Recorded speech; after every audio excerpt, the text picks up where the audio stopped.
Okay, so getting back into our coverage over Darkseid War, we do pick up with the tie-ins. Now remember, when it comes to the tie-ins, they basically focus on a different member of the Justice League who had gained the abilities of a god. So for example, this tie-in focuses on Batman, who is now better known as the God of Knowledge. Now, the way he actually earned that title was using the Morbius chair. Now, remember, when it comes to the Morbius chair, it was created by, well, Morbius, aka the Anti-Monitor. Now, when it comes to the Anti-Monitor, he did create the chair, but the chair was then given over to Metron. Now remember, the chair does have all the knowledge of DC's multiverse, so whoever sits in the chair, they gain that knowledge as long as they sit in that chair. And so when it comes to Batman and Metron, the two characters who had recently sat in the chair, they were able to gain that knowledge of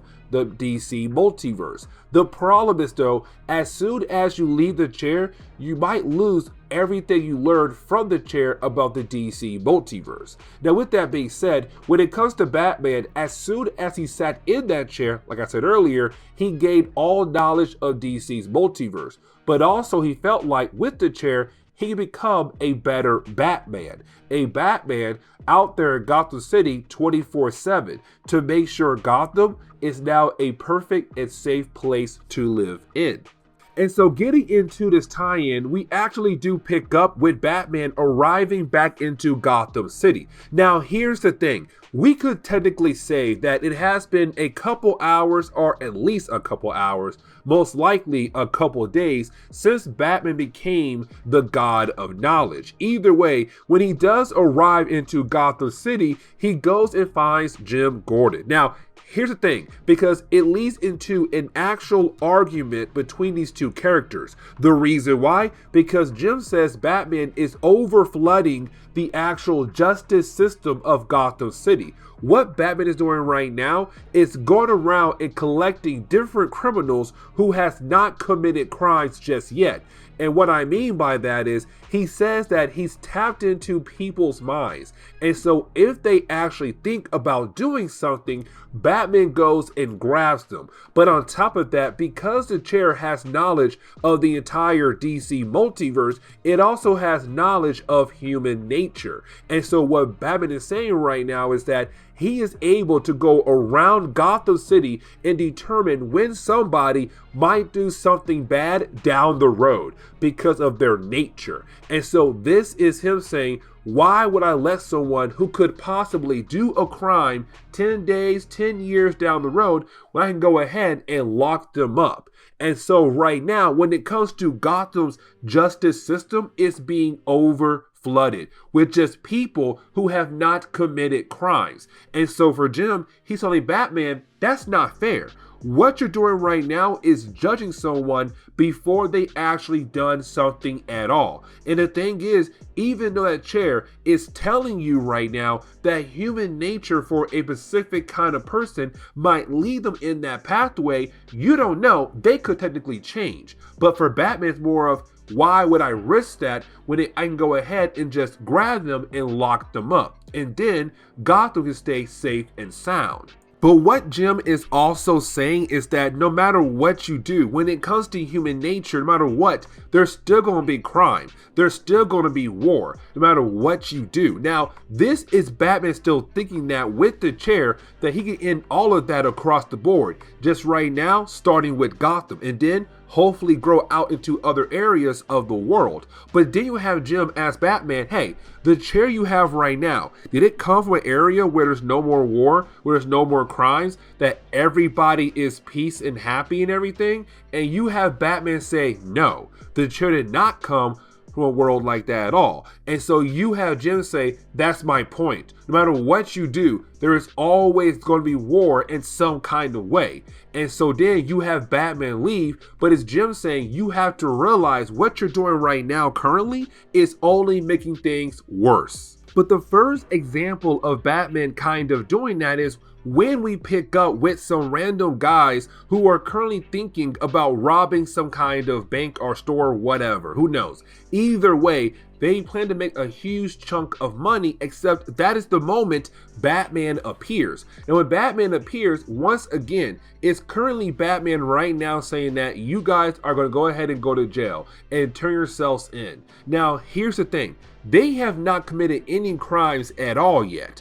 What I mean by that is they have not gone inside to rob the place, which means the crime has not been committed. But here is Batman right now going ahead and stopping them from actually doing that. Now, this is technically not really a bad thing. And what I mean by that is these guys are actually plotting to go rob this random store to make some money. They're about to go inside. And so for Batman to be here and saying, no, you cannot do that, it's not him making things worse. Right here with this example, it's him right now stopping things before they could possibly get worse. But at the same time, it's the book saying, well, it is still Batman going around stopping people before they have committed crimes actually. Now, when it comes to Batman, his punishment against these guys for committing a crime, he teleports all of them over to Antarctica and literally leaves them there to freeze to death or to just think about their actions for the time being. But then we pick up with a guy who is currently sneaking into an apartment. And the reason why, because that apartment belongs to his ex-wife. This man got divorced by his ex-wife because he was an abuser. And so she left him and moved on. But apparently after she did that, his life fell apart even worse. And so he thought it'll be a good idea, sarcasm to the 5th degree right there, to sneak into her apartment, grab a knife, and try to kill her. Now, Batman is there to stop him once again, but this is another example of Batman stopping somebody before they are able to commit a crime. Now, here's the thing though, because with Batman doing that, again, it's him saying that I knew you were about to kill someone and I stopped you before you were able to do that. And so it seems like Jim Gordon's words got across Batman's mind, but a different kind of way. What I mean by that is usually when it comes to Batman, he was actually going out there stopping people before they commit a crime years down the road, months down the road, or even days down the road. But now it's him stopping people who may commit the crime just in a second, minute, or hour before actually doing it. And so it's Batman saying, I know that you were thinking about killing off your wife. We can't have that. And so instead, I'm going to send you over to the mascara, where these Amazons can teach you how to truly respect women like you should. And then homeboy, Batman, leaves him there to get that lesson.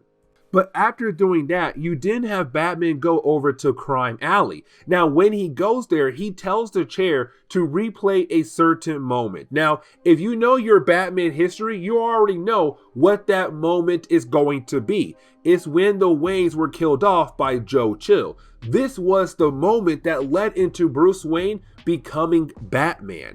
And so, of course, it's him right now saying, this has haunted me my entire life.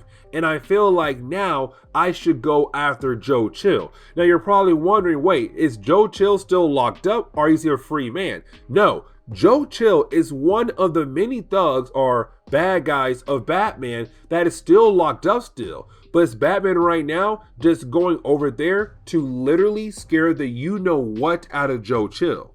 And so you have Batman head over to where Joe Chill is at, his prison cell. And when Batman arrives, let me tell y'all, Joe Chill is freaked out like no other. But either way, it's really more of Batman saying, hey Joe, I want to talk to you about, a specific kind of case. Of course, the murder of the Waynes. Now, here's the thing. Batman made sure there's no way anybody else in the prison can hear their conversation. But this is Batman saying, I want to know everything about why you kill people. Why'd you kill off the Waynes? And also how many other people you killed before you were locked away. And so you have Batman teleport Joe and him back over to Crime Alley, where the crime was actually committed at. And when they do arrive, it's really more of Batman saying, all right, cool, explain to me why in the world you killed off the Waynes, or other people possibly as well. And for Joe Chill, it was the whole idea of just having control over the entire situation. Because in reality, holding that gun, he plays life and death. He plays the judge with your life. He could shoot you or let you live. And so when it came to the Waynes, it was more of like, yeah, I had control over their lives and their deaths. I was their judge. I was technically their god at that moment. And matter of fact, I chose to go ahead and kill them. Now, after saying that, you did have Batman wonder, okay, then how many people did you kill off? And you have Joe say, oh, you know, I killed about like, let's say 40 people. That ticks off Batman a lot. And the reason why? Because now it's Batman realizing that there are other families out there that Joe Chill has affected. Not just the Waynes, but other families as well. And so you have Batman show Joe Chill that he is Bruce Wayne. The reason why? Because it's Batman saying, I want you to know that you are the sole reason why that Batman is alive in Gotham City, that technically you created Batman. And how will you think the other prisoners will like to hear the idea that you are the reason why the city is protected by me? Because other criminals hate my guts with a passion, but now they know that technically you are the reason why I'm around, that thanks to you, there's a Batman. And so if I was you, I'll be scared because I could just easily tell anybody else that you are the reason why I'm around, like the Joker or Two-Face or the Penguin. And you know, if they find out, you are for sure dead. And then you have Batman leave.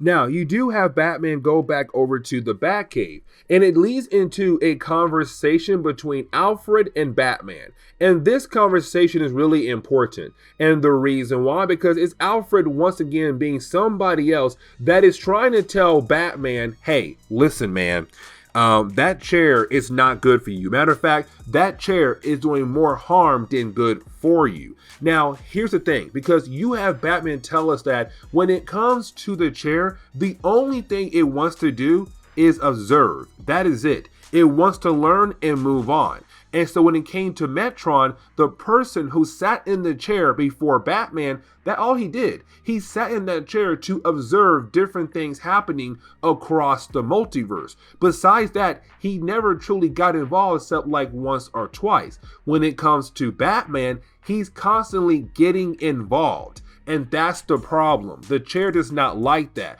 And the chair is trying to fight back against Batman into what to do with them being together. And so when Alfred walks over to Batman, the dude is bleeding out of his ears and nose. And it's Alfred saying the chair is doing more harm than good for you, Master Bruce. But Bruce Wayne does not want to listen. Instead, he wants to use the chair to continue to be the best hero for Gotham, or possibly the entire world. But now his next goal is to figure out the Joker, to truly understand who the Joker is. What I mean by that is, because remember, in the earlier chapters of Darkseid War, we were told there were 3 Jokers. And so it's Batman saying, I have to know and understand who is the Joker and why he is the way he is. And this is where we are going to end today's comic book video. So please leave me a like down below and subscribe. But guys, see y'all next time. Later.